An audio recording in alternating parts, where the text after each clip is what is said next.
an absolute terrifying part of this story, if it was not terrifying enough, is after Brian had actually killed, savagely murdered Alex, it was discovered that he tried to meet up with 4 other men.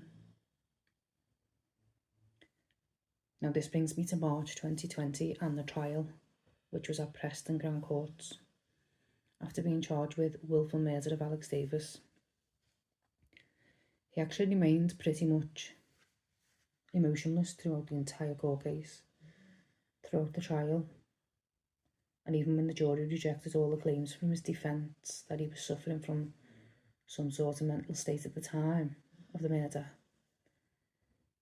the jury just weren't convinced by all talk of psychological issues or his mental state or voices in his head. As a result of this, he was actually sentenced to serve at least a minimum of 24 years in prison. There is no sentence long enough to bring peace or anything to Alex's family.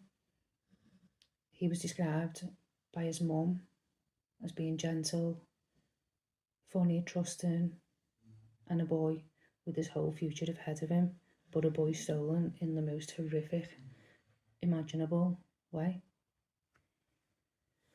The nightmare actually still wasn't over for the family, because just 2 hours after being found guilty and having been told he must serve a minimum of 24 years in prison, he was removed and taken to Preston Psychiatric Hospital. He never stepped foot in prison, and to this day he still has never set foot in prison.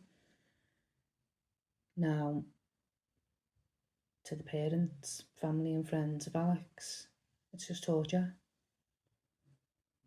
And I can actually understand why the family feel that way, and that justice has never been served.